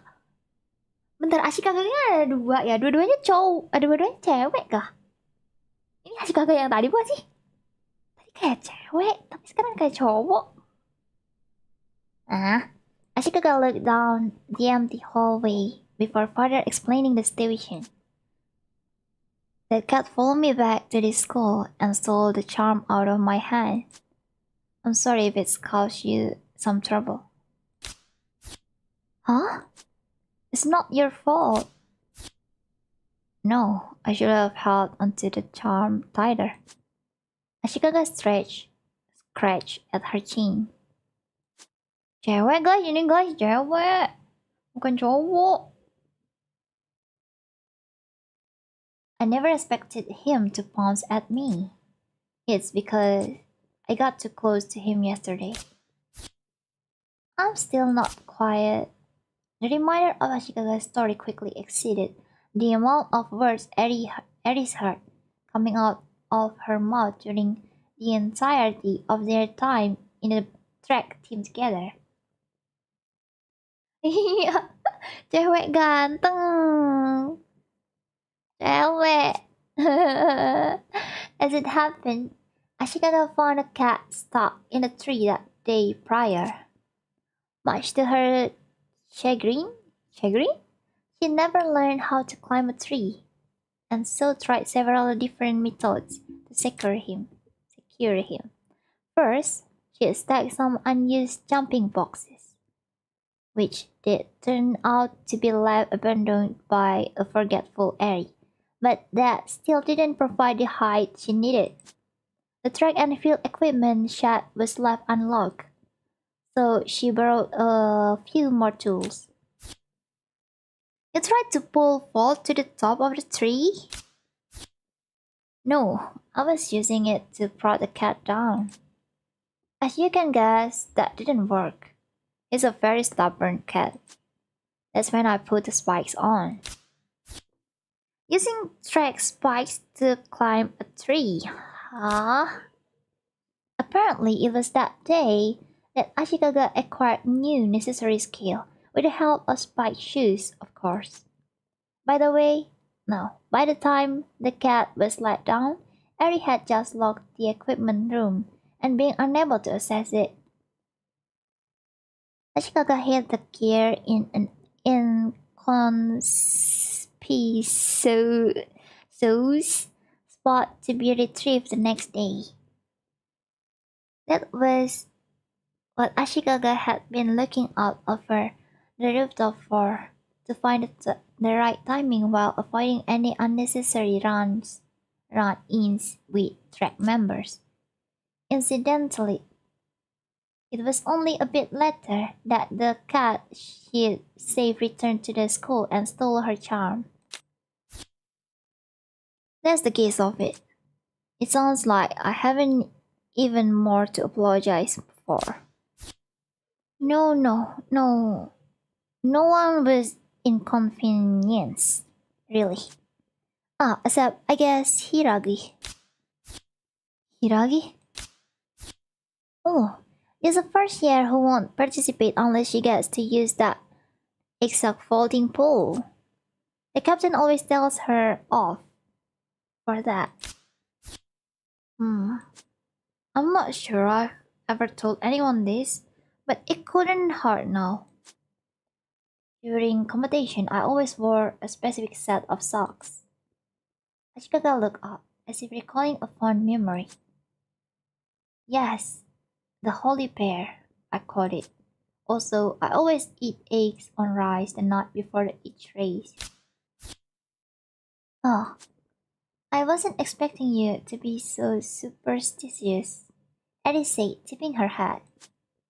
Of course, Sakai's earlier claim regarding Ashikaga's absolute skepticism toward ghosts factored into that preconception. Rituals and superstitions are two different things. Superstitions are dangerous to rely on, but rituals are perfectly harmless. Ashikaga raised a finger knowingly. Eri pressed her lips together and nodded, trying to suppress a laugh. You know, that doesn't really differentiate them. Ashikaga cleared her throat. All that aside, what were you doing out there, Koizumi-san? Hasn't practice started? Oh, actually, I was looking for your club mates. I wanted to thank them with these ice candies, but they were missing by the time I came back. I see. I can give them a call if you like. Once Ashikaga made her call, she relayed to Eri the president's message, which went as follows. We're in hiding right now. We think we may have figured out the perpetrator behind the cigarettes. Another Ashikaga, funnily enough, smoking in the bathroom stall. Ah, Koizumi brought us snacks? Tell her thanks, but you two had better finish them up before they melt. As to where we are, I'll give you a hint. Between the lions.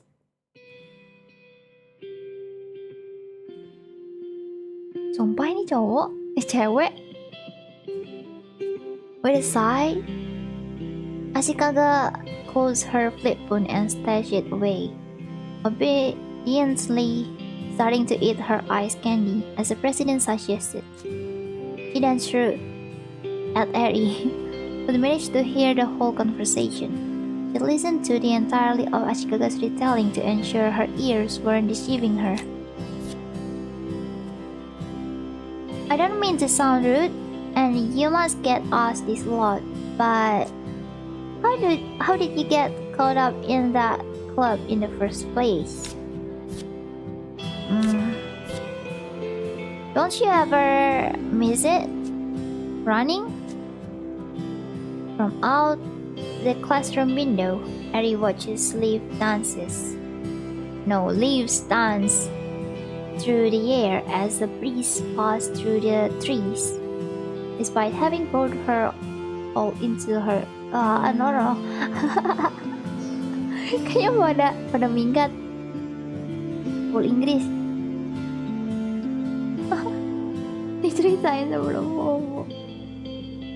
She had an old feeling that if she were asked the same question, she wouldn't know how to answer. To be honest, I'm not sure.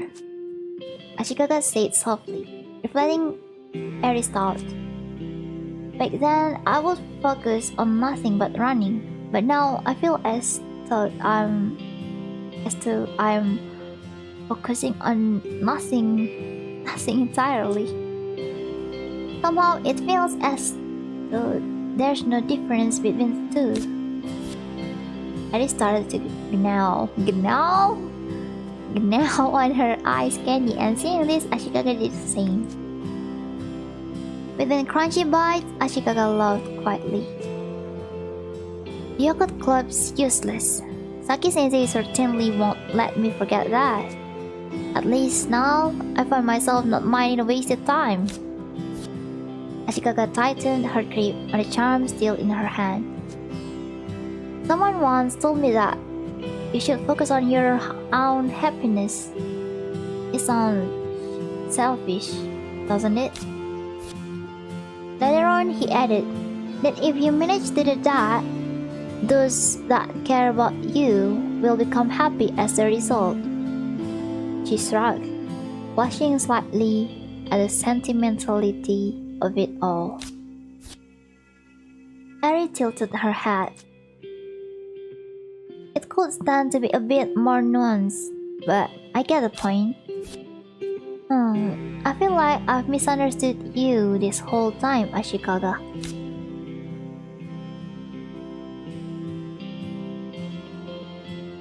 They exchanged short smiles, but remained silent afterwards, leaving things there. While they shared some common ground, Eri developed the sense that despite getting along decently well, they weren't destined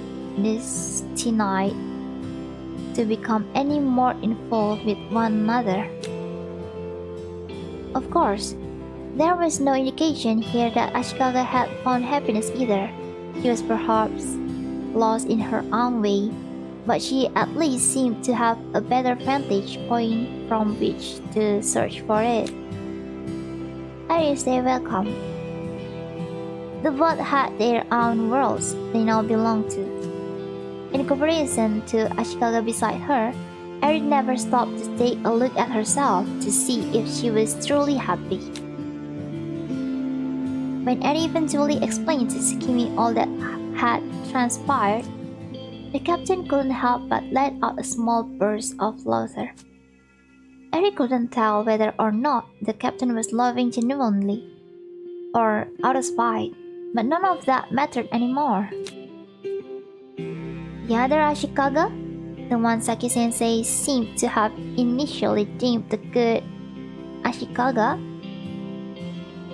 and a few of these friends were suspended soon after the incident as well. Kok hilang ya? Kok hilang ya? Hah? Aneh banget.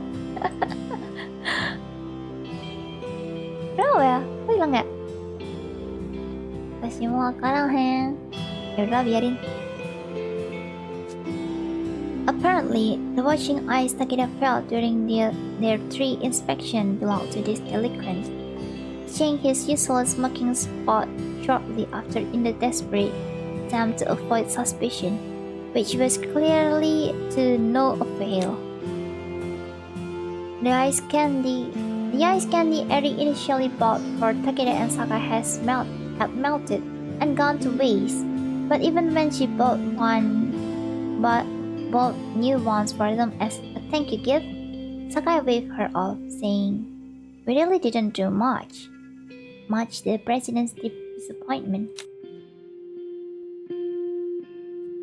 Eri later heard rumors that the bathroom stall the good Ashikaga was using flew off its hinge from being kicked in, but despite floating rumors, no one could confirm whether that was Sakai's doing.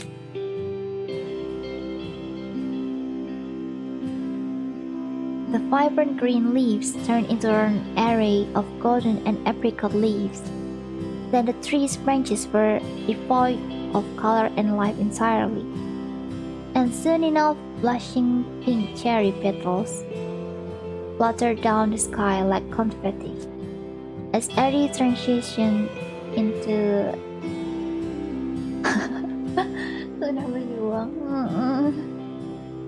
into her third year of high school, she would continue hearing rumors about the occult club. With the sudden disappearance of the club president, theories about Takeda dying of a mysterious Huh?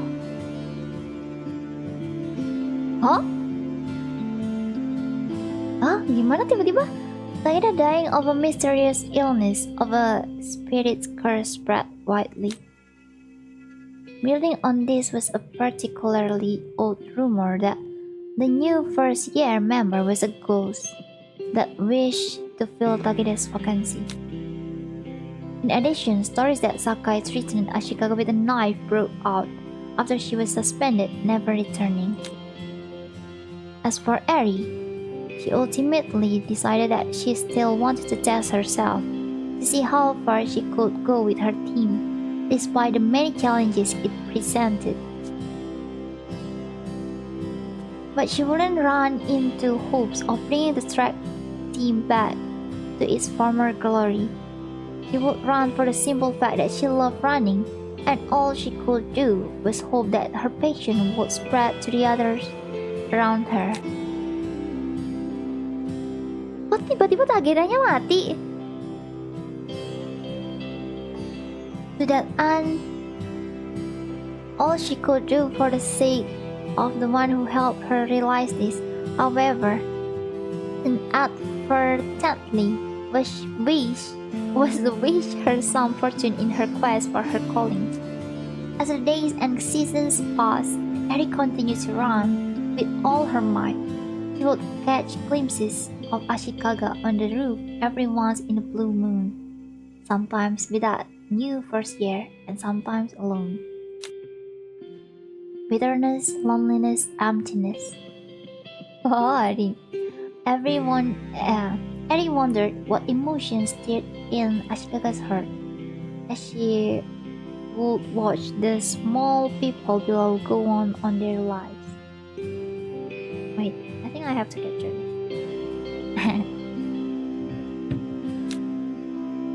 Every now and then, Eddie contemplated going up to the roof and finding the answer for herself, as she, for the duration of that year, never felt ready to reach out to Ashikaga.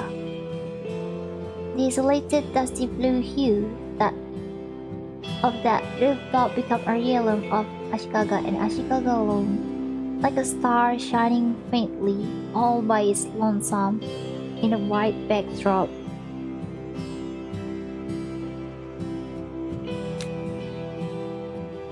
Nonetheless, Harry would always find her gaze wandering toward the top of their school building, and before she knew it, their high school lives were over. There was no sight of Ashikaga at their graduation ceremony. For some reason, that day has stuck in itself in her mind all this time. Every little minute, detail able to replay itself with incredible precision. How old for a day that merely felt like a short drinking break. A mere rest stop in the middle of a lifelong train ride to have such a lasting effect on her.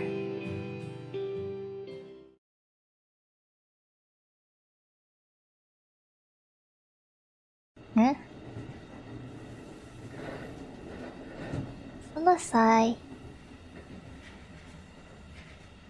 Eddie sits up with a yawn before rounding up all her belongings.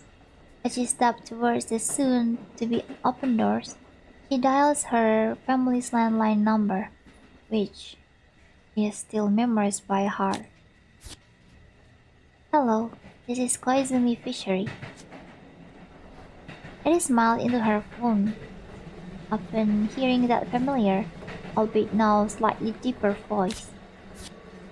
Hey, Masaru. Eddie!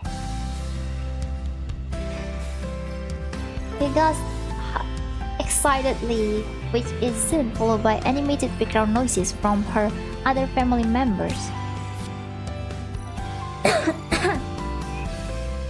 Hi everyone, she laughs and calls up loudly, hoping they can hear her over the receiver. She can now hear them fighting for the phone, only causing her laughter to escalate. I'm about to get off the train. Will you tell Dad to come meet me? Sure thing. And Eddie? A set of trills, voice soft. Yeah? Welcome back. Eddie looks out the window as the train comes to a stop. Those words bringing a beaming, winsome smile to her face. I'm home. Arriving at Mokuzai Station. Mokuzai. The next station is Kusa. The doors on the right side will open.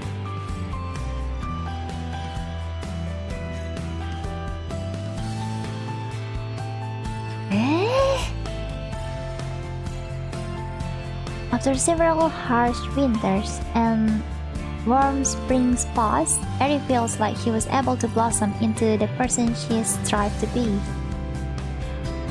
She's still the same air-headed girl who runs toward her ambitions with all her might, but now she remembers to slow down every now and then, taking her time and taking in her surroundings. Despite everything, she can proudly say she doesn't harbor any regrets. However, as the train doors open and the chilling autumn wind rushes through the gas, her mind drifts back to the school rooftop. White cumulonimbus clouds, against a searing blue and raven hair fluttering in the breeze on the back of her eyelids. Cannot help but wonder, what kind of person has she blossomed into? To be continue.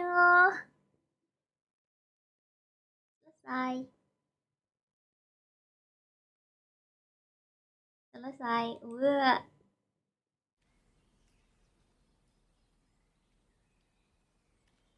Udah guys gitu.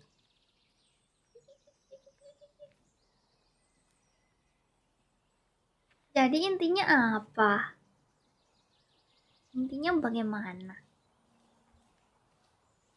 Intinya aku haus.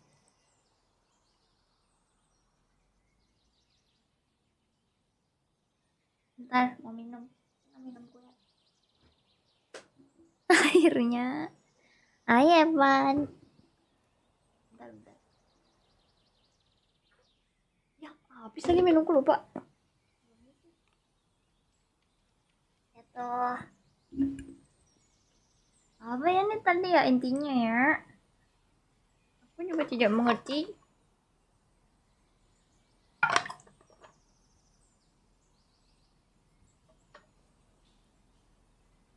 Intinya ya itu anak sekolah yang ngepin tentang hal berbau okultisme. Itu tadi sebenarnya cowok apa cewek sih? Yang asik kagaknya?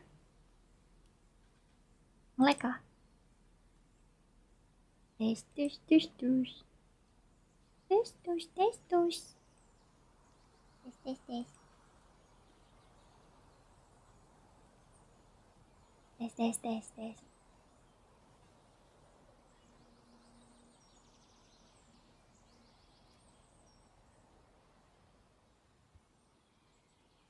Cewek apa cewek?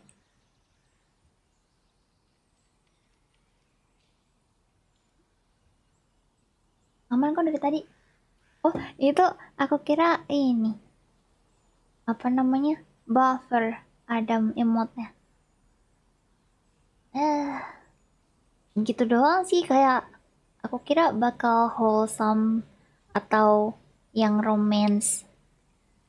Yang romansnya yang manis gitu. Ternyata ya udah aja gitu nggak sih? Kurang sih menurut Aru. Aku menunggu ini kayak ada plot twist atau pokoknya kita tuh ini tadi tuh kayak nggak berasa gitu loh klimaksnya. Menurutku ini kurang mengurangi minat bacaku karena ngasih dialog atau narasi di satu full kotak. Ini VNT. Mungkin gara-gara masih prolog kali. Jadi gitu.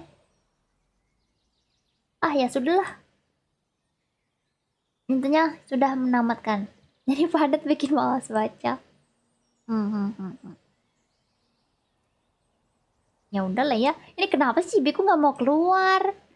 YouTube Studio ngelek. Kenapa dah? Kenapa dah? Aneh banget. Ya udahlah ya, guys ya. Selesai ya stream untuk hari ini. Masih to be continue. Oke tuh, Aru pamitan dulu semuanya. Makasih banyak udah nemenin hari ini. Ini emang game agak berat ya, maksudnya susah untuk dipahami kalau nggak ditranslate. Jadi wajar aja sih yang nonton cuma kalian-kalian aja. Ada Bima. Gitu. Main horror nggak sih? Aru tuh ada nge-save ini game Yandere. Penasaran? Ada satu. Gak Aru sudah berusaha. Disipit-sipitin buat bacanya. Oh my god. Coba deh ya minggu depan kalau jadi Aru mainin. Tapi kalau nggak, Aru pikir-pikir dulu sih. Jadi apa enggak? Kenapa Giva? Udah selesai ini Le. Nah ya kalau gitu Aru pamitan dulu. Bye bye. Thank you. Makasih juga tadi yang udah donate, ada Mariato. Aru, halo Rafa. YouTube studioku error le sama Logitechku. Nggak ada arunya di sini, cuma ngomong doang. Kenapa nangis? Game yang dari apaan? Kemarin judulnya apa ya yang Aru download? Bentar. Di mana downloadanku?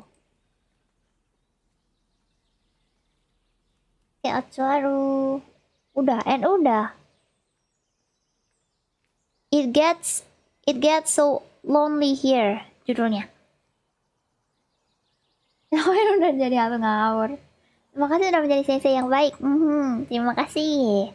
Bye bye Adam, bye bye Bima, bye bye Rafa, bye bye Giva, bye bye semuanya, bye Fahmi. Siapa lagi yang masih ada di sini?